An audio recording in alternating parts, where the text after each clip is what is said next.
from two very widespread illusions. First, that we ourselves are the cause of terrorism. Senator Harry Reid, I give you, I don't pick at random some extremist like Michael Moore or Ramsey Clark, the leader of the Democratic Party in the Senate, says that yes, it's true that Al-Qaeda is in Iraq. The only time on which, now it's obviously there and has gone to all the trouble of calling itself Al-Qaeda in Mesopotamia, it's no longer denied that it's there, you notice. But it's only there because we are there, says the Senate. He said it in a reply to a presidential broadcast. It was not an ill-considered or off-the-cuff remark, a prepared statement. Yes, Al-Qaeda's forces are in Iraq, but they are only there because of us. Defeat in the mind, surrender, capitulation, as well as a completely false statement of the case. As we well know, Mr. Zarqawi and many of his associates were in Iraq long before the first coalition soldiers set foot there.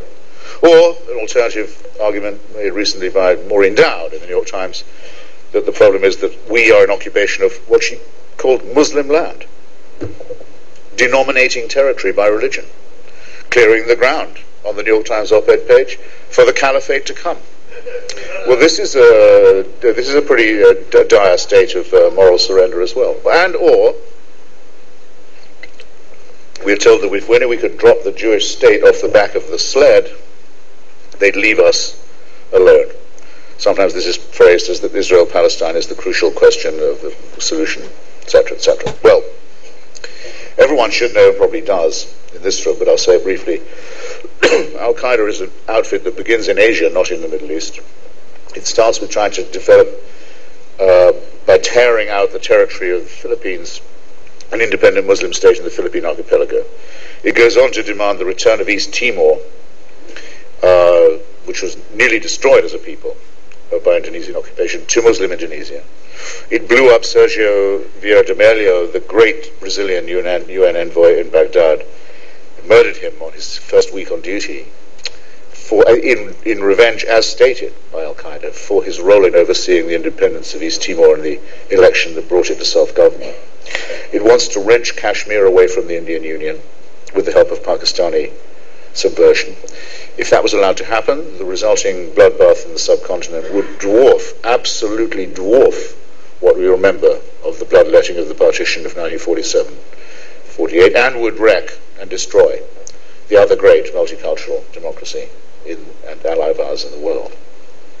It's quite a lot of concessions, in other words, that we're going to be asked to make in order to appease these people and to make sure they don't harbor any more evil thoughts against us. And in my opinion, half of Palestine won't quite satisfy them.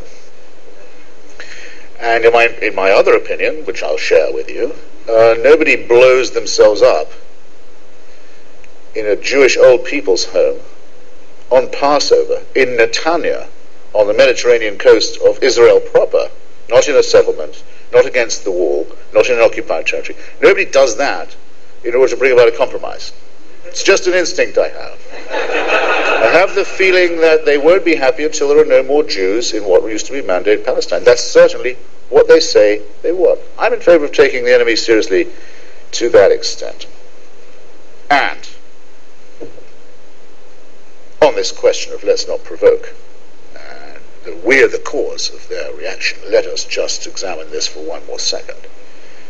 All it takes in order to get the diplomatic immunity of a small Northern European democracy violated, its diplomats shot at, its embassies burned by crowds in the capital cities of countries that do not normally allow demonstrations, its trade ruined, its economy sabotaged, its nationals and the nationals of other Scandinavian countries threatened and killed randomly around the world. All that it takes is the refusal of the elected Prime Minister of Denmark to agree, weighted upon as he was by a delegation of 20 Arab ambassadors, to break his own country's law and tell an afternoon newspaper in Copenhagen that it couldn't publish certain cartoons. That's all it takes to bring about jihadism now. That's the threshold of provocation. Now you have to be, I think, a real masochist to say, well then we must avoid doing this kind of thing. Because all they're asking is that we change everything that makes our way of life different from theirs. And then it's true, I suppose, there would be very little to fight about. But in the meanwhile, I think that we have to face the fact that it's a clash of civilization, of course, and about civilization, and within a civilization. It does represent also, I think it's nice to be able to note, a war within Islam too, where we don't know how lucky we are that fighting on our side are forces of the Northern Alliance in Afghanistan and of the Patriotic Union of Kurdistan in Iraq, whose emblem I'm proud to wear in my lapel.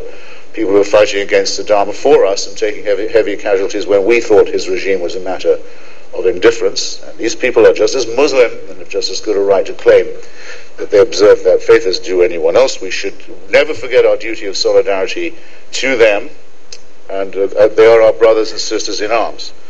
And with the other victims of bin Ladenism and this horrifying cult of death and murder and suicide that says that it loves itself and its cult more than we love life. Much depends then, ladies and gentlemen, brothers and sisters, comrades, friends, much depends on the multiple ways in which we can disprove that assertion and assert the power of life and pluralism over the morbid, sordid, and medieval enemy that we're now faced with. Thank you.